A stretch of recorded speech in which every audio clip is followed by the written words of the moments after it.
Durian Nusantara, bangkit dan maju bersama ASEAN.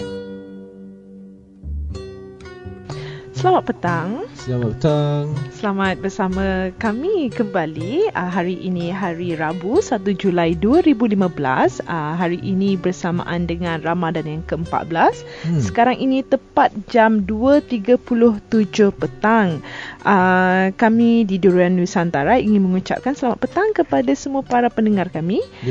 Pada hari ini, hari Rabu, mengikut ramalan cuaca, pada pagi tadi telah berlakunya hujan di 1-2 tempat dan terutamanya di kawasan pantai bagi daerah Selangor.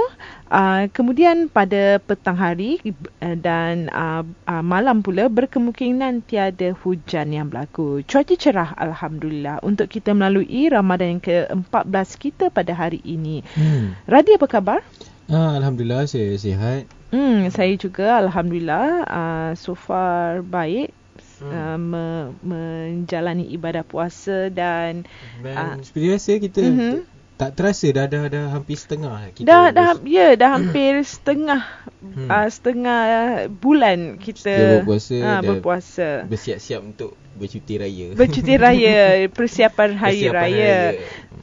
Jadi hari ini 1 Julai Radi, apa yang menarik tentang 1 Julai, iaitu 1 Julai adalah Hari Kanada, Hari Republik di Ghana, dan Hari Kemerdekaan di Rwanda. Wah, selamat menyambut Hari Kemerdekaan kepada ketiga-tiga negara itu. Antara berita lain tentang negara di Asia ialah pada tanggal ini, iaitu 1 Julai. Tapi pada tahun 1997, Britania Raya, iaitu British, menyerahkan Hong Kong kepada Republik Rakyat Tiongkok. Dan menarik lagi, pada 1 Julai, tapi kali ini pada 2013, Croatia bergabung di Uni Eropah. Menarik itu, sangat menarik. Okey, untuk tips hari ni, Anne? Hari ni saya tiada tips, tetapi saya ingin berkongsi fakta mengenai lobak merah. 5 khasiat lobak merah yang sebenarnya ada banyak khasiat yang mungkin kita sendiri tak tahu. Jangan ambil ringan dengan pengambilan lobak merah kerana ia bagus demi menjaga kesihatan yang baik sepanjang hayat. Ketahui khasiat lobak merah yang ingin saya sampaikan ini antara 5 khasiat yang dapat saya discover, yang saya dapat jumpa. Pertama, untuk kesihatan mata, lobak merah diperkaya dengan vitamin A dan B. Kedua-dua vitamin ini dapat membantu badan dalam mendapatkan penglihatan yang lebih baik dan jelas. Jadi, Radi, makan lobak merah banyak-banyak. Saya cuba hari ni menu berbuka saya lobak lobak merah kan. Kanser, ia juga dengan khasiat yang memerangi penyakit kanser.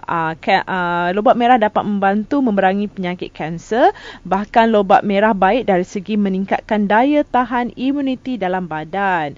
Yang ketiga, baik untuk otak. Kalori yang lebih banyak dalam lobak sebenarnya membantu badan dalam meningkatkan kuasa ingatan kanak-kanak. Kita juga boleh nikmati kelebihan ini dan pertajamkan minda serta daya memori. Seterusnya, untuk kebaikan jantung, kandungan beta-karotina, alpha-karotina dan lutein dalam lobak merah diyakini dapat mengurangkan risiko penyakit jantung. Jadi, sertakan lobak merah dalam menu harian anda.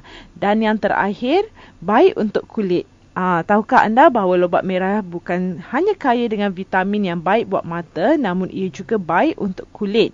Ini kerana lobak merah kaya dengan vitamin A dan antioksidan yang berkesan dalam melindungi kulit dari sinaran cahaya matahari. Bahkan lobak merah juga baik dari melindungi kulit dari berjerawat, masalah kulit kering, kesan penuaan dan juga memberikan kulit lebih cerah. Itu khasiat antara 5 khasiat lobak merah yang telah saya kongsikan dengan para pendengar. Kita ke berita antarabangsa.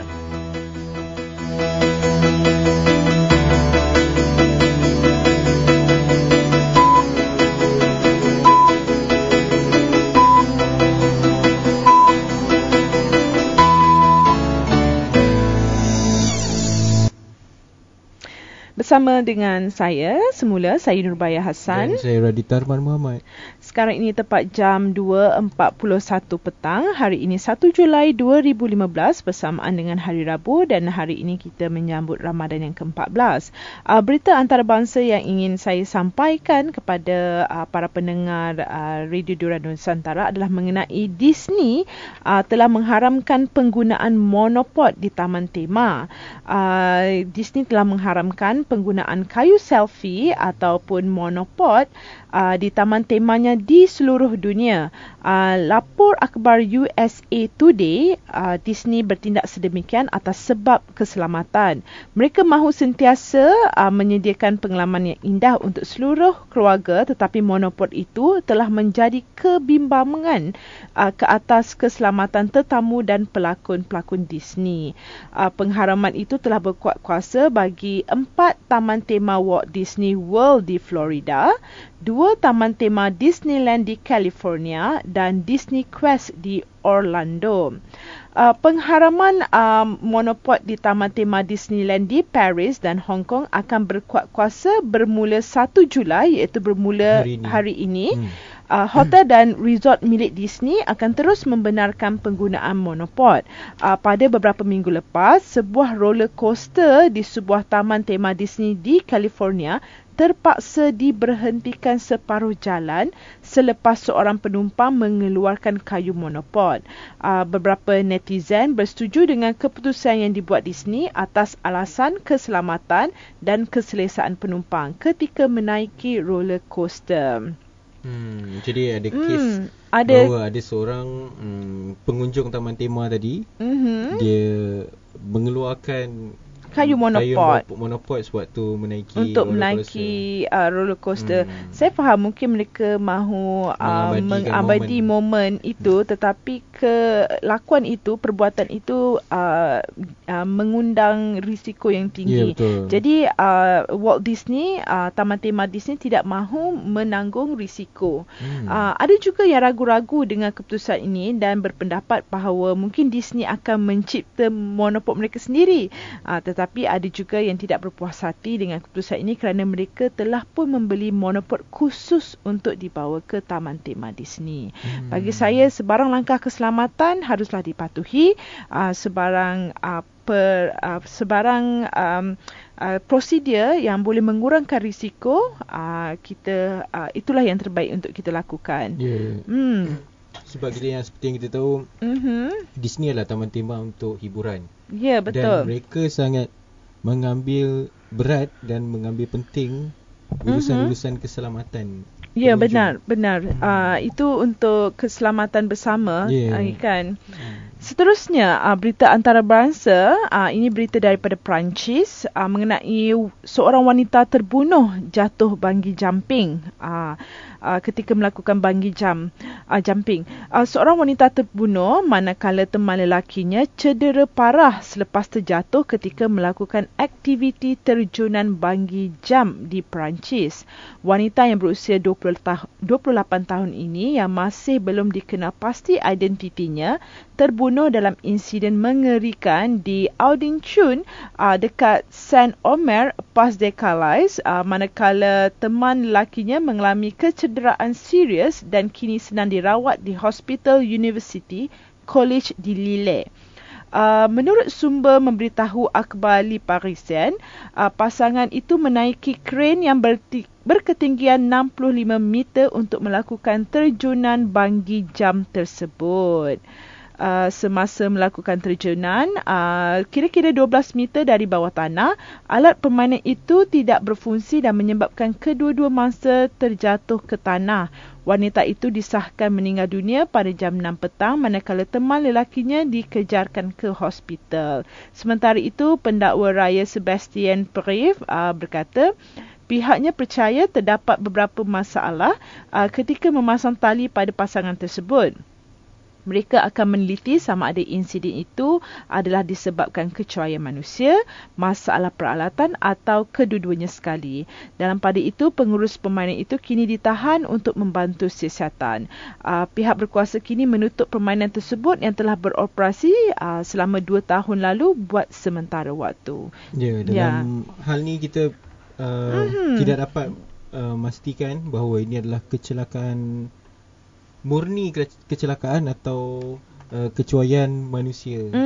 Jadi sebab itu saya aktiviti-aktiviti lasak ini adalah menarik, tetapi risikonya sangat tinggi, kerana kita tidak tahu apakah akan berlaku. Contohnya di Walt Disney tadi, di Taman Tema Disney, pihak pengurusan Disney melakukan tindakan untuk mengecilkan seboleh mungkin mengecilkan risiko kecelakaan dengan, walaupun bagi kita alamak remeh je, monopod, setakat monopod kan, tetapi itu bagi mereka segala apa yang boleh mengurangkan risiko. Sebab dalam satu taman tema dia ada satu tim yang satu tim keselamatan. Mereka dah buat kajian dari hal-hal kecil macam bukan monopod saja.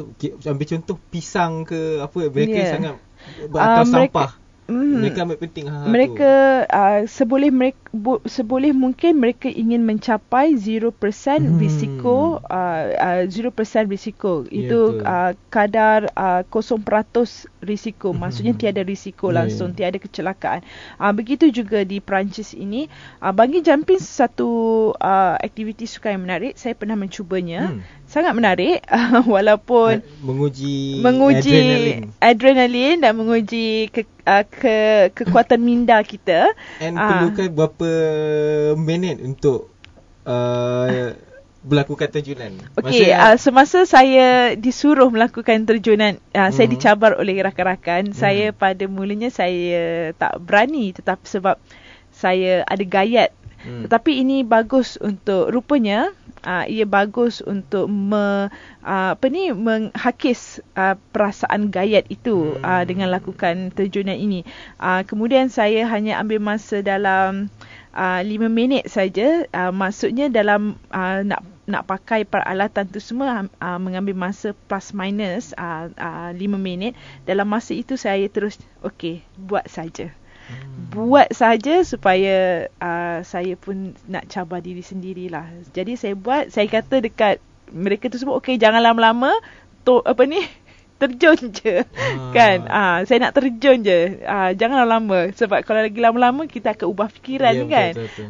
Jadi saya jangan. Tapi sebenarnya kalau bungee jumping ni dia aspek keselamatan dia sangat penting. Sangat tinggi dan sangat penting. Satu kunci saja kalau terlupa untuk di lock atau dikunci, satu kunci keselamatan, itu berakibat fatal. Jadi sebab itu saya tidak mahu mengambil tahu ketika saya buat terjunan itu. Saya tidak mahu tahu apa kegunaan fungsi-fungsi, sebab saya akan terbit di pemikiran saya, apakah akan terjadi jika kunci ini tidak berfungsi, kunci itu tidak berfungsi, jika kunci ini terjadi begini. Jadi saya semasa saya dipasangkan dengan peralatan bungee jumping itu, saya tidak mahu tahu. Saya cakap asalkan saya selamat terjun, itu saja. Tapi yang saya ikut logik, seharusnya peserta atau orang yang ingin melakukan aktiviti bungee jumping, semasa dipasangkan harness, kalau tak salah harness, body harness, kalau boleh jangan terlalu banyak bergerak atau banyak bertanya kepada petugas yang masang tadi, sebab dia sedang fokus untuk masang sebuah perataan keselamatan. Kita akan diberikan taklimat sebelum dipasang harness. Pada ketika taklimat itulah saya berkata kepada pegawai keselamatan bahawa tak perlu nak cerita banyak lah kan, bukan nak sombong ke apa, sebab saya sebenarnya saya mahu melakukannya, tetapi saya takut, sebab saya takut ada banyak soalan. Kita berhenti sebentar sebelum kita masuk ke berita yang kita mahu kaitkan dengan apa yang kita sampaikan semalam tadi.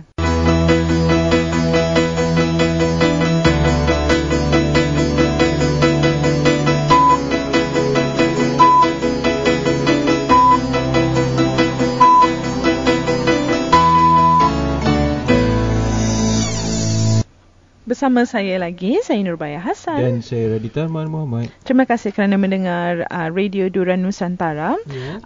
Kita sambung semula berita antarabangsa yang ingin saya sampaikan ini. Semalam kita dah sampaikan mengenai Greece. Greece harus negara Greece harus membayar hutang sebanyak 1.6 bilion kepada euro, 1.6 bilion euro membayar semula kepada IMF, satu jumlah yang sangat banyak. Jadi Greece telah menutup bank mereka dan mereka telah melakukan langkah-langkah yang sepatutnya, yang sewajarnya untuk dilakukan.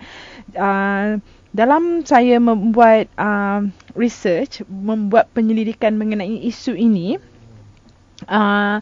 saya terjumpa dan saya boleh rumuskan Greece telah kehabisan wang tunai, dan ini apa yang rakyat Malaysia, bukan saja rakyat Malaysia, malah sekitar ASEAN perlu tahu. Drakma merupakan mata wang Greece telah digantikan dengan euro pada tahun 2002 selepas menyertai European Union ataupun EU. Penggunaan mata wang euro itu telah meningkatkan keyakinan pelabur ke atas perkembangan ekonomi Greek. Untuk pengetahuan para pendengar Duran Nusantara, European Union ataupun EU ialah kesatuan politik ekonomi 28 negara yang terletak di Eropah.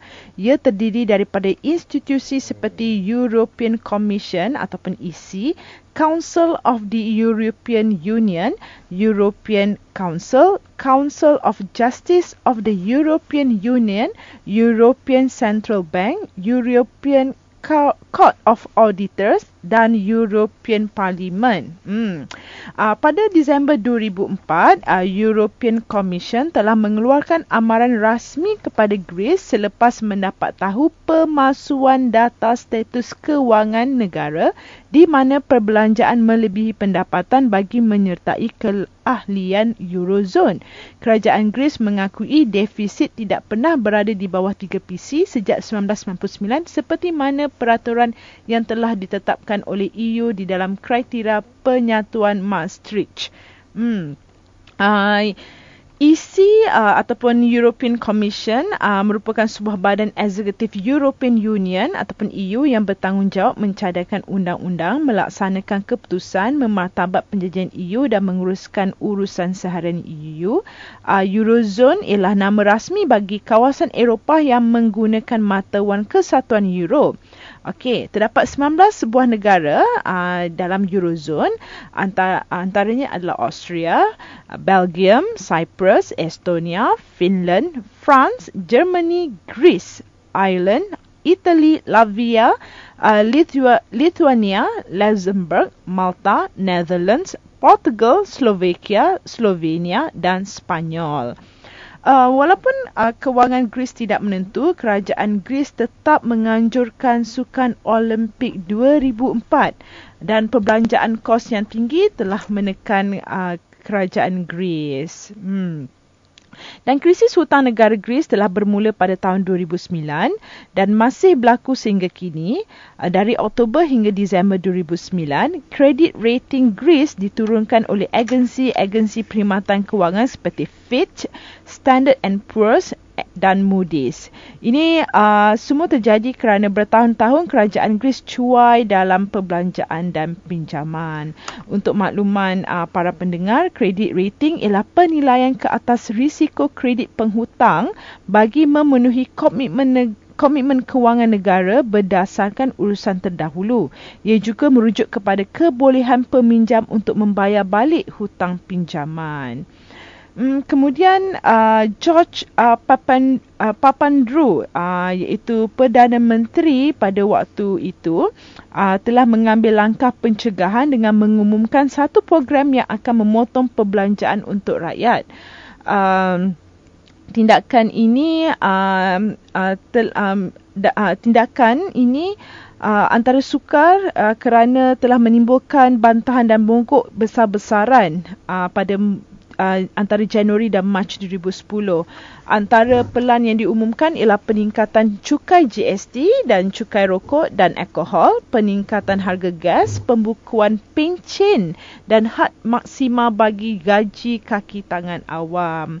Oleh kerana krisis semakin genting pada 23 April 2010, George Papandreou telah meminta secara rasmi pakej bantuan kewangan kecemasan yang melibatkan penyertaan European Union, European Central Bank ataupun ECB dan International Monetary Fund ataupun IMF, tabung kewangan antarabangsa. Susulan daripada itu, pada 2 Mei 2010, 110 bilion euro telah diberikan kepada Greece sebagai satu pakej bailout di atas persetujuan bersama Papandreou, IMF dan pemimpin-pemimpin Eurozone. Jadi maksudnya hutang telah dilakukan Greece ataupun melalui George Papandreou, Greece telah meminjam daripada IMF sebanyak 110 bilion euro pada 2010. Tetapi mereka telah menetapkan bahawa sekiranya Greece gagal membayar balik pinjaman, ia akan membahayakan negara-negara EU yang lain pula. Bagi menghalang risiko kegagalan Greece membayar hutang sekiranya itu berlaku, pemimpin-pemimpin Eropah termasuk IMF, ECB dan EU bersatu membentuk Troika bagi melindungi Eurozone daripada krisis Greek. Bagi mencapai objektif Troika, Greece mesti bersetuju dan rela hati mempunyai kebolehan untuk penstrukturan semula. Bagi memenuhi syarat pinjaman, kerajaan Greece telah mengumumkan pakej penjimatan ketiga yang melibatkan, ini antara dalam Troika itu. Pertama, pemotongan 8% elon sektor awam. Yang kedua, had sektor awam sebanyak €1,000 diperkenalkan kepada bonus 2 kali setahun dan dihapuskan sepenuhnya bagi mereka yang pendapatan lebih €3,000 sebulan. Had €500 sebulan kepada bulan ke-13 dan ke-14 bagi gaji pekerja awam dan dihapuskan sepenuhnya bagi mereka yang menerima lebih €3,000 sebulan. Had €800 sebulan kepada bulan ke-13 dan ke-14 bagi ansuran pencen dan dihapuskan sepenuhnya bagi mereka yang menerima lebih €2,500 sebulan. Pemulangan cukai istimewa ke atas pencen yang tinggi, mengenakan cukai yang luar biasa ke atas keuntungan syarikat, peningkatan nilai hartanah, peningkatan tambahan 10% untuk semua kereta import, perubahan bayaran pemberhentian kerja dan bayaran kerja lebih masa, meningkatkan cukai GST, meningkatkan 10% cukai ke atas barangan mewah dan cukai ke atas alkohol, rokok dan minyak. Umur pencen bagi pekerja wanita disetarakan dengan umur pencen pekerja lelaki. Mekanisme pemberian pencen diubah mengikut jangkaan perubahan hidup. Dana kewangan stabil dibentuk. Umur purata persaraan pekerja kerajaan ditingkatkan daripada 61 tahun kepada 65 tahun. Bilangan syarikat awam dikurangkan daripada 6,000 kepada 2,000. Bilangan majlis perbandaran akan dikurangkan daripada €1,000 kepada €400. Dan pengumuman langkah penjimatan ini telah menyebabkan mogok dan demonstrasi besar-besaran sehingga melibatkan kematian. Walaupun kerajaan Inggeris telah menerima pakej bailout dan mengumumkan langkah penjimatan, tetapi kredit rating Greece terus jatuh menjunam.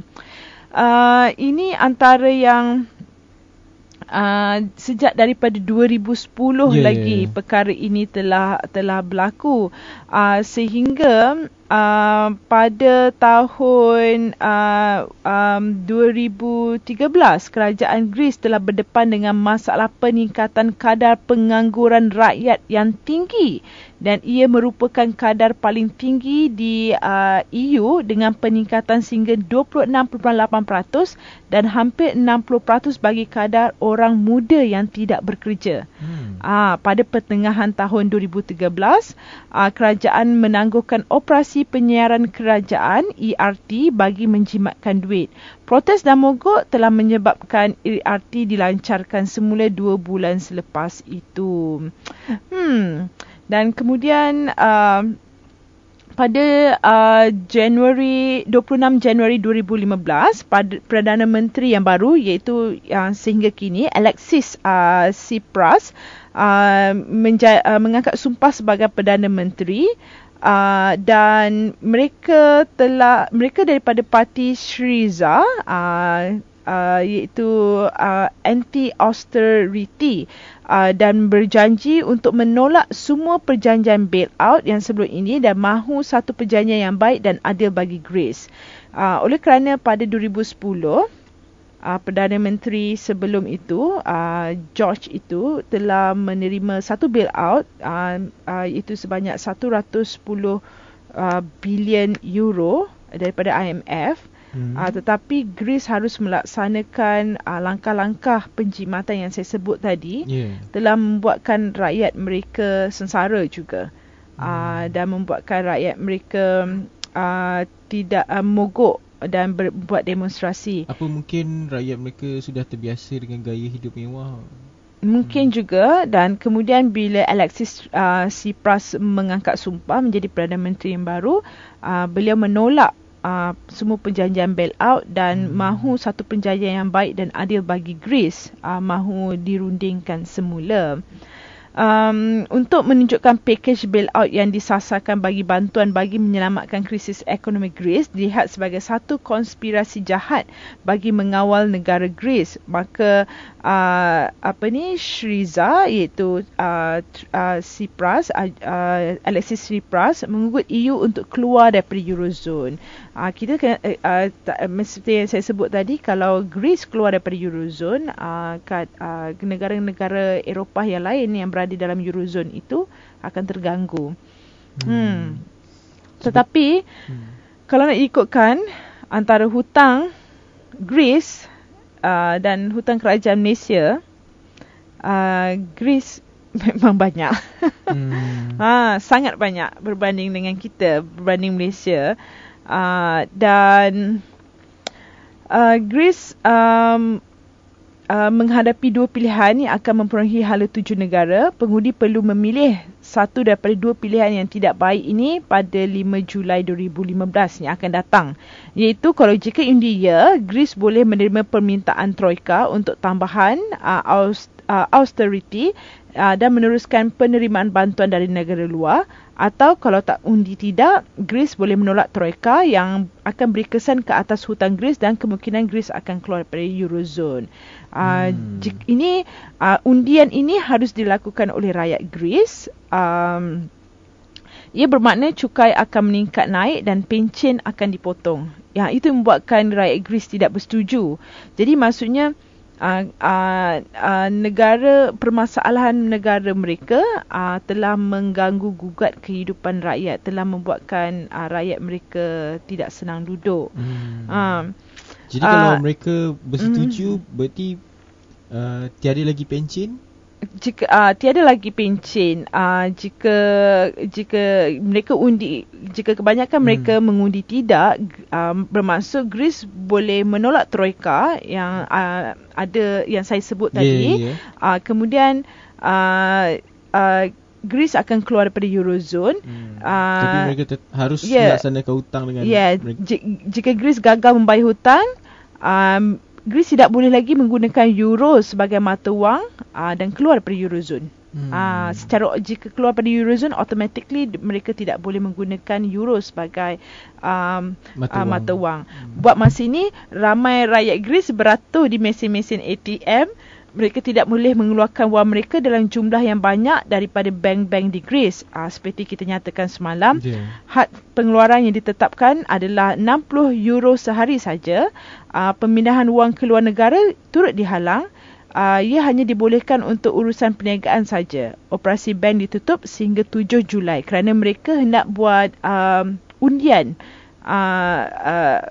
pada 5 Julai. Sama ada undian, sama ada mereka memilih ya untuk terima Troika ataupun tidak untuk menolak Troika. Kemudian antara punca terjadinya tragedi ekonomi Greece ni adalah korupsi. European Commission menyatakan Greece merupakan negara yang paling tinggi korupsi di dalam European Union. Tipu cukai. Golongan kelas pertengahan atasan di Greece mengelak daripada pembayaran cukai. Mereka melaporkan nilai pendapatan yang lebih rendah berbanding dengan pendapatan mereka yang sebenar. Contoh, pada tahun 2009, sebanyak 28 bilion euro cukai dielak oleh mereka yang bekerja sendiri ini. Jadi rakyat mereka sendiri telah menipu kerajaan mereka, telah menyusahkan kerajaan mereka sebenarnya. Kemudian yang ketiga adalah pengangguran. Kadar pengangguran tinggi di Greece melibatkan populasi orang muda. 63.5% orang Greece berumur antara 18 dan 34 tahun masih tinggal bersama ibu bapa mereka. Dan yang keempat, populasi orang pencen. Greece memiliki populasi orang tua yang ramai berbanding orang muda. Hanya 9.8% orang muda berumur antara 15 dan 24. 32.9% pula berusia lebih daripada 55 tahun. Ini menimbulkan dua masalah, iaitu peningkatan pembayaran kos pencen dan kekurangan tenaga kerja. Ada orang muda pun tapi mereka tak mahu bekerja. Kemudian cukai rokok. Ia menjadi satu masalah besar apabila cukai rokok dinaikkan di Greece, kerana orang-orang di Greece merupakan golongan ketiga tertinggi menggunakan rokok di dunia. Ia lebih tinggi 28 kali berbanding pengguna di India. Sekiranya Greece gagal membayar hutang dan terkeluar dari EU, ia akan menyebabkan pelabur-pelabur mengeluarkan wang pelaburan mereka daripada negara EU yang mempunyai perkembangan ekonomi yang tidak stabil seperti Spanyol dan Itali. Ia akan mencipta gelombang panik para pelabur ke atas Eropah dan kemungkinan Amerika Syarikat turut akan terkena tempiasnya. Oleh itu, ekonomi, sebab EU juga menjadi salah satu penyebab terhadap kestabilan ekonomi dunia selain daripada Amerika Syarikat. Kerana dia merupakan satu kesatuan kan, melibatkan dalam 19 buah negara. Jadi jika berlakunya jika Greece keluar daripada Eurozone dan berlakunya ketidakstabilan ekonomi, para pelabur akan panik. Menurut saya antara faktor awal yang menjadi masalah ni ialah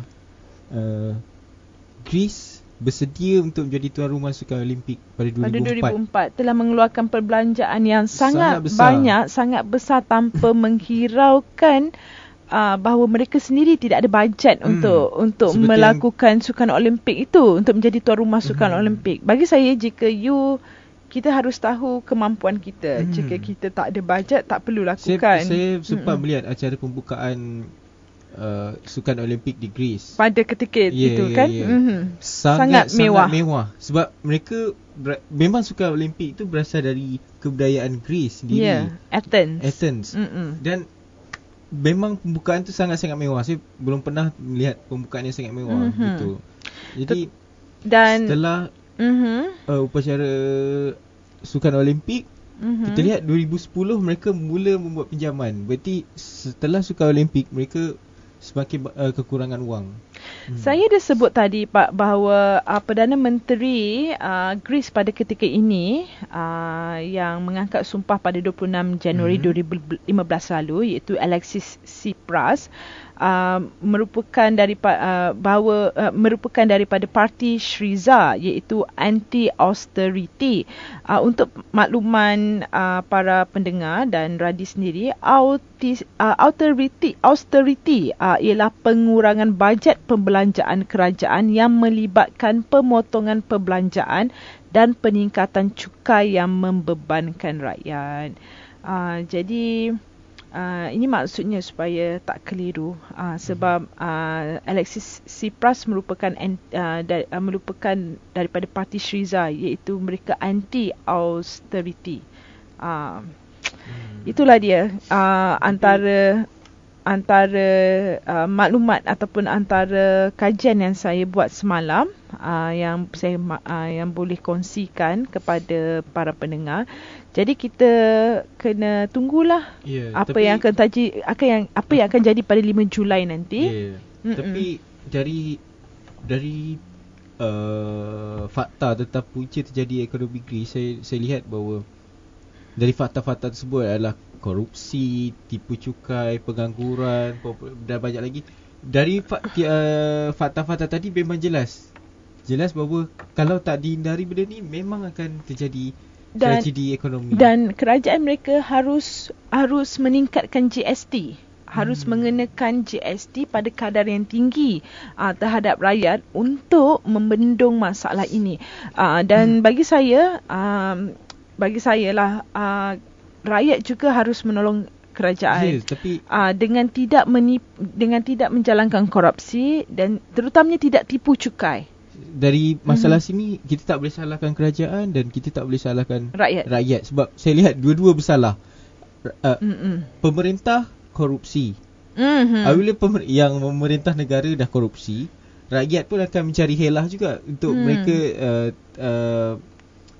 terhindar daripada masalah yang mereka terima. Dan dalam European Union, kita sedia tahu bahawa European Union ataupun negara dalam Eurozone ini, dalam kesatuan EU, merupakan negara-negara, sebuah satu zon yang stabil, negara-negara terdiri daripada negara-negara maju. Tetapi melalui fakta yang saya baca ini, saya terkejut bahawa Greece merupakan negara yang paling tinggi korupsinya di dalam European Union.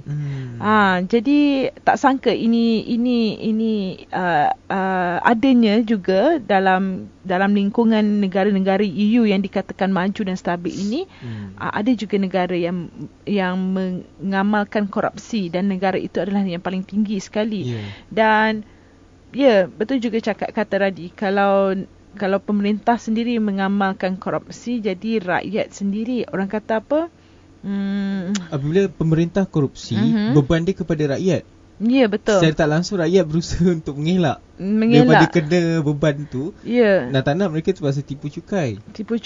Ini dia bersaling kait antara satu sama lain. Dan pintalannya untuk sekarang ni, pintalan yang dia macam pintalan yang sudah serabut, yang susah nak diungkaikan. Berpunca pada sistem pemerintahan yang tapi saya rasa benda ni penting sebab dia menjadi satu acuan kepada negara kita sendiri, Malaysia dan Asia.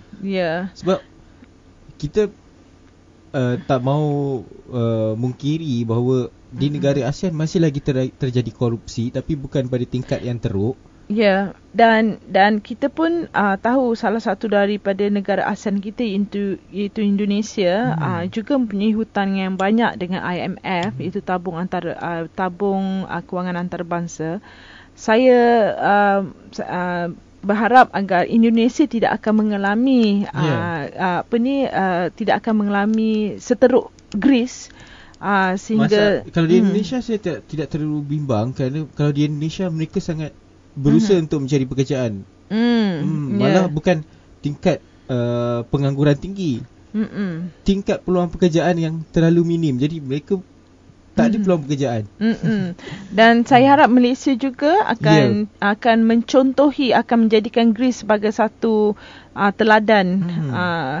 Kita berhenti sebentar sebelum kita masuk ke berita politik dan hal ehwal semasa yang saya rasa menarik untuk saya sampaikan pada hari ini.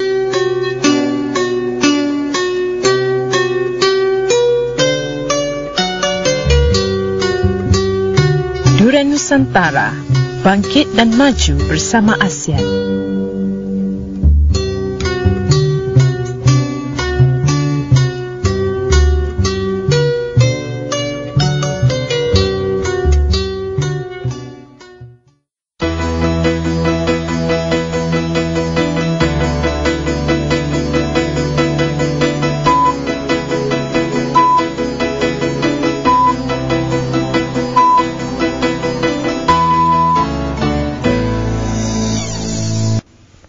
bersama saya lagi, saya Nurbaya Hassan. Dan saya Radita Arman Muhammad.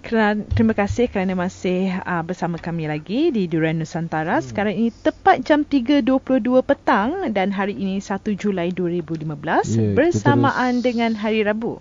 Kita teruskan dengan berita hal ehwal semasa, politik dan hal ehwal semasa mengenai berita panas, berita mengejutkan. Saya juga terkejut, saya tak sangka, iaitu mengenai kenaikan harga minyak. Lagi dan lagi dan pada ketika ini, pada bulan puasa, menguji tahap kesabaran.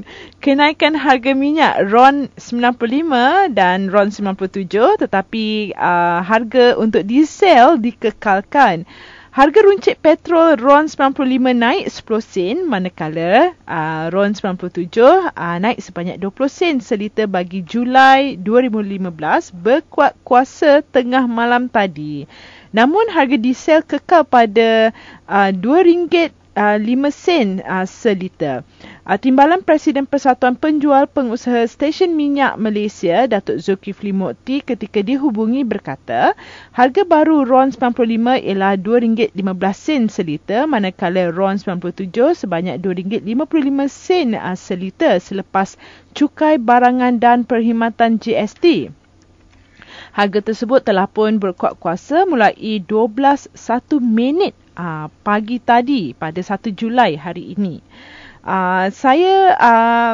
Dalam saya bangun pagi tadi untuk bersahur dan melihat media sosial saya, banyak komen-komen yang diberikan, banyak kata-kata yang kurang menyenangkan kerana kurangnya berpuas hati rakyat terhadap kenaikan minyak ini. Betul. Dan ini kata Ketua Penerangan PAS, Ahli Parlimen Tebeloh, Nasruddin Hassan. Beliau ada komen agar kerajaan batalkan kenaikan petrol ini, Radi. Perlu, sebab kita dah bahas sebelum ni bahawa dengan peningkatan penaiktarafan sistem Malaysia, iaitu sistem GST, dan biaya hidup, kos sara hidup tinggi, dan sekarang naik lagi minyak, sedangkan kita masih dengan sistem pembayaran yang sama. Kita tak ada perubahan dalam kenaikan gaji dan sebagainya. Tapi dengan ketidakadaan kenaikan gaji, kita dibebani dengan penambahan beban. Betul. Jadi berdiri terlalu drastik. Dan kata Nasruddin Hassan, Ketua Penerangan PAS yang juga ahli Parlimen Temerloh, katanya dia telah meletakkan enam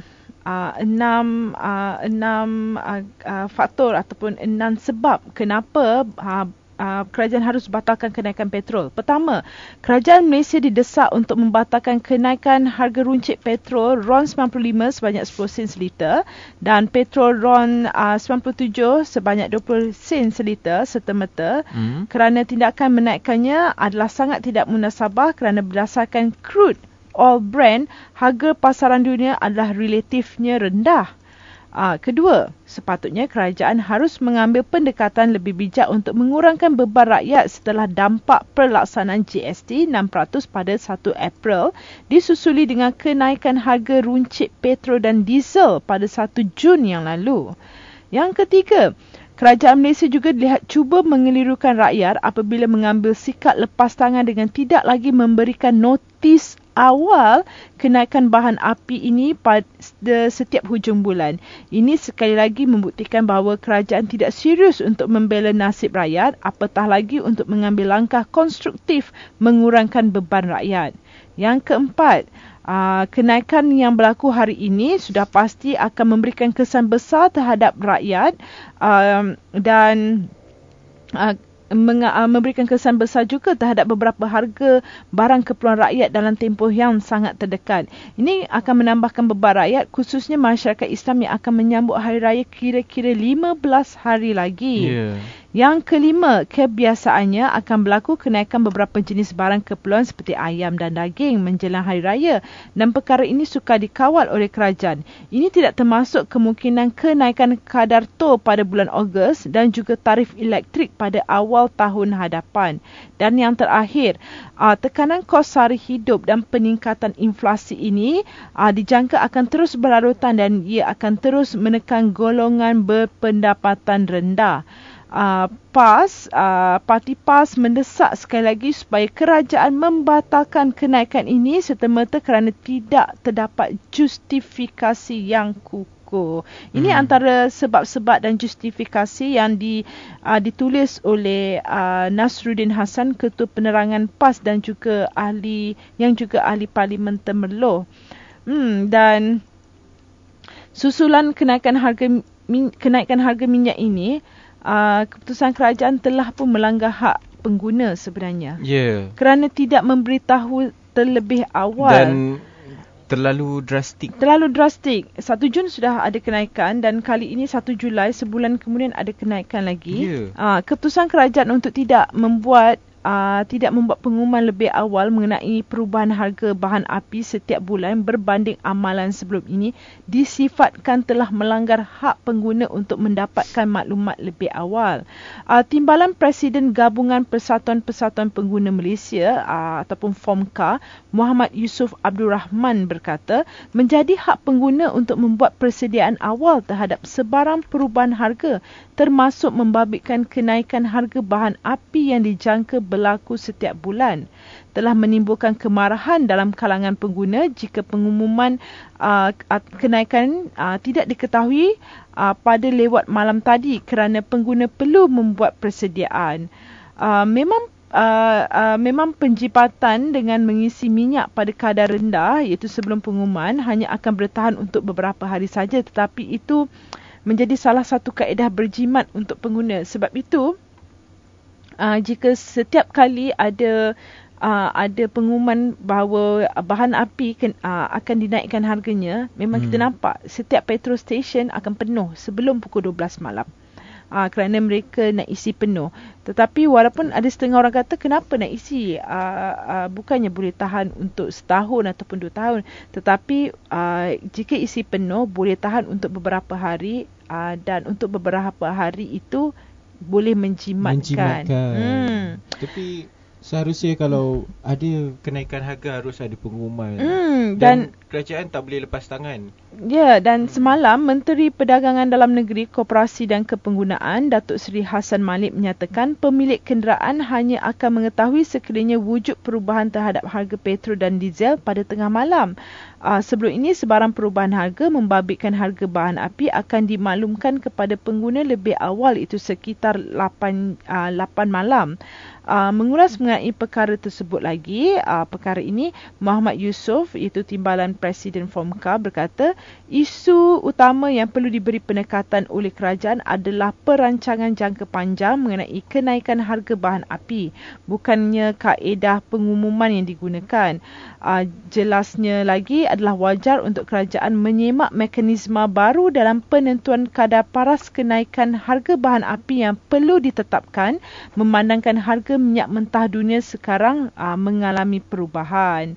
Jadi kita pun macam dengan ada tertanya-tanya adakah terjadi apa yang terjadi di Greece menjadi kita mengalami impaknya dengan kenaikan harga minyak dan sebagainya, dengan penurunan kadar wang ringgit kita, nilai wang ringgit kita. Sekarang ni kita dibebani oleh beberapa sisi tekanan rakyat. GST, kejatuhan ringgit dengan untuk masyarakat Muslim untuk menyambut Lebaran. Betul. Dan kita tak tahu, yang kita dapat khabar bahawa nanti tol akan dinaikkan lagi. Dan ini adalah satu tekanan buat rakyat sebenarnya. Saya takut seperti berita kita di tentang Greece, Malaysia salah satu negara yang akan menjadi masalah ekonomi seperti Greece. Saya takut satu hari nanti Malaysia akan menjadi begitu dengan sikap keserakahan atau keserakahan pemerintah tadi. Dan Oleh kerana keputusan Kementerian Perdagangan Dalam Negeri, Koperasi dan Kepenggunaan KPDNKK yang tidak memberi notis pemberitahuan mengenai perubahan harga petrol menyebabkan suasana di kebanyakan stesen minyak di ibu negara lengang malam tadi.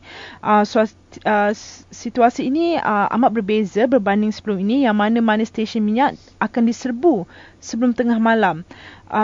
Dan tinjauan telah dilakukan. Beberapa stesen minyak di Jalan Kelang Lama, Jalan Kuchai mendapati premis berkenaan lengang tanpa deretan kenderaan yang panjang kerana pengguna biasanya mengambil kesempatan membeli minyak sebelum kenaikan berlaku.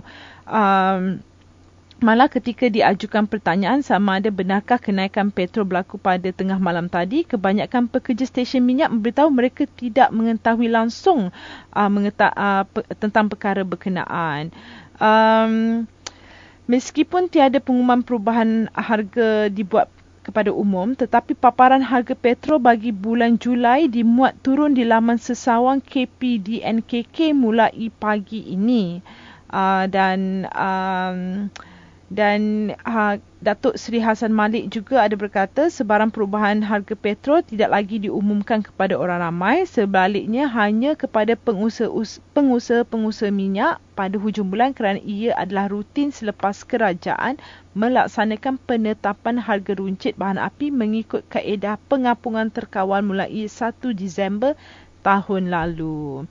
Tapi bagi saya, jika mengikut hak pengguna, seperti Timbalan Presiden Fomka nyatakan, pengguna harus diberitahu. Pengguna harus diberitahu, sebab kita tak mahu sebab kalau hanya penjual atau pengusaha yang tahu harga, sedangkan pengguna tidak diberi data update atau kemaskini harga terbaru, kita mudah ditipu oleh pengusaha. Benar. Sebab kita sendiri tak tahu harga di pasaran berapa sekarang. Dan mungkin pengusaha boleh mengambil peluang tersebut. Ya. Dan ini sangat menyesakkan lagi keadaan kita. Ya, betul. Dan di bulan puasa ni buat kita sedikit marah dengan sistem. Ya, pagi tadi bila saya buka media sosial saya, iaitu Facebook, saya terkejut kenapa status-status kemarahan daripada rakan-rakan saya. Kemudian baru saya tahu bahawa kenaikan harga petrol telah dilaksanakan, dan saya sedikit terkejut kerana saya baru je semalam isi petrol kereta. Saya tidak tahu. Kalau saya tahu, mungkin saya akan isi penuh semalam kan. Tapi memang tak tahu. Seperti yang kita lihat bahawa jika memang ada kenaikan harga, kerajaan harus ada satu tindakan, bukan berdiam diri. Sebab tu kita lihat tempat petrol pump sepi, lengang, sebab kita lihat bahawa kerajaan diam, sepi. Dan jadi kita anggap macam tak ada apa-apa yang berlaku. Jadi tidak kita ambil endah. Kita teruskan berita politik dan awal semasa. Makin panas studio kita. Panas dengan kemarahan. Panas. Sabar Adi, kita berpuasa.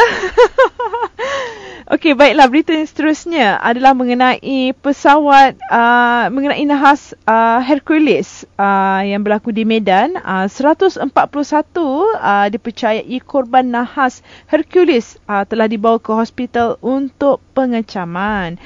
Jumlah korban nahas pesawat Hercules di Medan, Indonesia telah meningkat kepada 141 orang. Semua jenazah berjaya dikeluarkan dari lokasi nahas dan dibawa ke hospital. Ini lapor AFP yang memetik pengesahan pihak berkuasa di Hospital Adam Malik di sini pada hari ini. Jenazah mangsa akan segera dikenal pasti untuk diserahkan kepada keluarga. Dalam perkembangan yang sama, Ketua Pusat Maklumat Tentera Negara Indonesia Angkatan Udara ataupun TNI-AU, Brigadier General Dwi Badarmanto berkata, senarai terbaru menunjukkan terdapat 121 penumpang dan kru di dalam pesawat malang itu. Senarai akhir penumpang yang dikeluarkan markas besar TNI-AU itu termasuk 12 kru di dalam pesawat tersebut. Ini lapor detik.com. Selain itu, ia turut menyenaraikan sejumlah 109 penumpang yang turun dan naik dari beberapa lokasi berbeza sebelum nahas berlaku. Pihak berkuasa Indonesia dalam pada itu masih menyiasat baki mayat yang ditemukan sama ada melibatkan orang awam yang berada di lokasi kejadian. Terdahulu setakat jam 11 malam tadi, sejumlah 91 mangsa korban pesawat tentera Hercules C-130 yang terhempas pada hari semalam telah pun ditemui. Daripada jumlah itu, sebanyak 23 jenazah telah dikenal pasti melalui tag nama pada pakaian mangsa. Kesemua mangsa yang ditemui dibawa ke Hospital Adam Malik. Pesawat yang membawa 113 penumpang itu terhempas pada jam 11.38 pagi dipercayai kerana mengalami kerosakan pada enjin. Pesawat Hercules C-130 A1310 milik TNI terhempas di Jalan Legend Jamin Ginting, Padang Bulan di Medan setelah 2 minit berlepas dari pangkalan udara Suwondo, Kota Medan.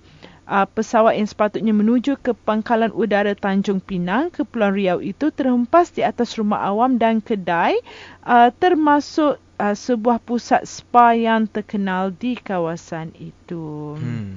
Takziah kami ucapkan kepada keluarga mangsa. Semoga tabah di bulan Ramadan ini setelah berlakunya beberapa peristiwa yang sangat mengharukan di bulan Ramadan ini, kan? Ya, lebih menyedihkan pesawat TNI Hercules ni jatuh di kawasan perumahan. Ya, mereka penduduk. Mereka sebenarnya sedang dalam misi membawa barangan bekalan kepada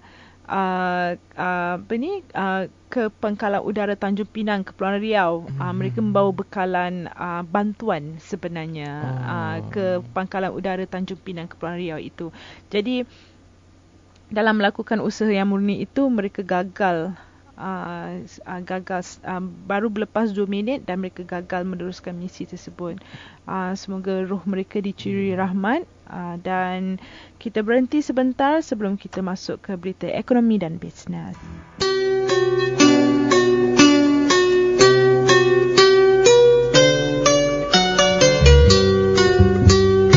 Durian Nusantara, bangkit dan maju bersama ASEAN.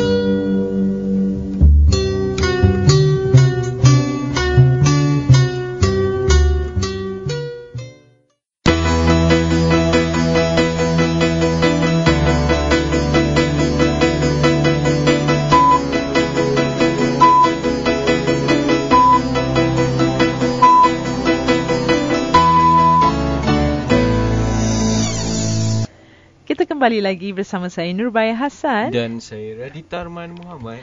Dan sekarang ini tepat jam 3.48 petang. Tadi kita dah sampaikan pelbagai berita, antaranya mengenai Taman Tema Disney halang penggunaan monopod, kemudian kejadian di Perancis, wanita terbunuh dalam melakukan terjunan bungee jumping. Kemudian kita sampaikan berita mengenai Greece, ekonomi di Greece, dan kemudian kita kaitkan dengan terjadinya kenaikan petrol. Berita panas hari ini. Kenaikan petrol di Malaysia. Ya, bukan saja di konti Durian Nusantara, malah di mana-mana. Jika petik saja cerita mengenai kenaikan harga petrol ni, meluap-luap kemarahan. Kemudian kita ucapkan takziah atas korban mangsa sebanyak 141 kerana nahas Hercules yang terjadi semalam. Berita ekonomi dan bisnes yang ingin saya sampaikan mengenai pertumbuhan usahawan muda Bumi Putra perlahan. Pertumbuhan usahawan muda Bumiputera di negara ini dilihat agak perlahan walaupun pelbagai pendedahan telah pun dibuat oleh kerajaan Malaysia. Sehubungan itu, Menteri Perdagangan dan Industri Datuk Seri Mustafa Mohamed mahu supaya usahawan muda Bumiputera mencari peluang dan bukan hanya menunggu sahaja. Usahawan muda ini pertumbuhannya ada, tetapi khususnya Bumiputera, kerajaan Malaysia kurang berpuas hati walaupun pelbagai pendedahan telah pun dibuat. Setengah itu mungkin sudah berjaya, tetapi oleh kerana kurang pendedahan bimbingan, mereka perlu diberi latihan dan pendedahan oleh kerajaan. Pada masa yang sama, Mustafa turut berharap supaya usahawan muda Bumiputera turut mencari peluang di peringkat ASEAN selaras dengan pengujudan Komuniti Ekonomi ASEAN ataupun AEC. Kerajaan Malaysia mahu dedahkan pasaran luar negara. ASEAN umpamanya dalam kajian-kajian yang dibuat masih lagi diterima maklum balas bahawa usahawan tidak berapa tahu dan kurang pendedahan tentang peluang-peluang yang ada di negara ASEAN walhal sudah ditubuhkan AEC.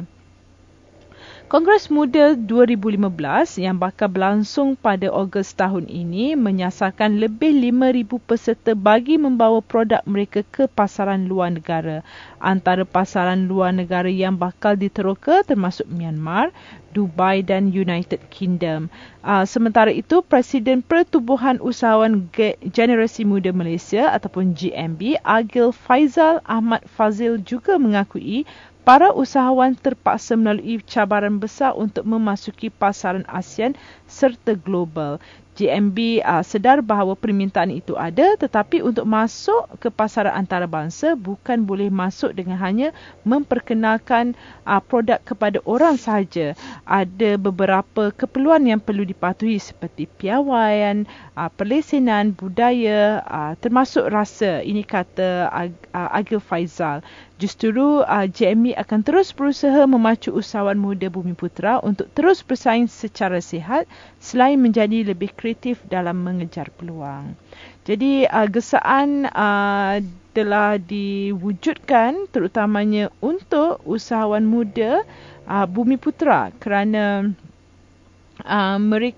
kerana kerajaan Malaysia kurang berpuas hati dengan pertumbuhan usahawan muda Bumiputera.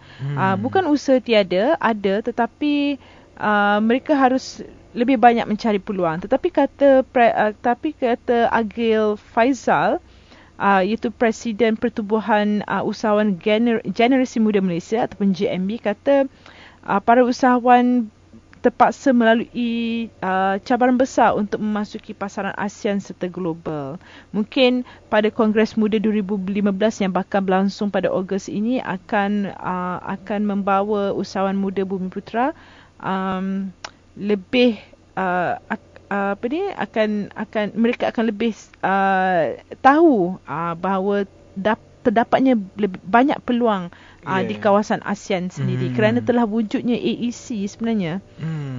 Peluang atau usaha kecil peluang-peluang ini sebenarnya banyak. Saya harap melalui Kongres Muda ini usahawan muda mereka akan dapat tahu bahawa banyaknya peluang dan mereka tahu jalan mana yang mereka harus lalui. Kadang-kadang saya rasa kita tahu bagaimana apa yang kita sudah ada produk, tetapi jalan mana yang kita harus pilih untuk tembusi pasaran global atau ASEAN itu kita tidak tahu. Kita tak tahu jalan pintasnya macam mana ataupun butir-butirnya. Kadang-kadang begitu.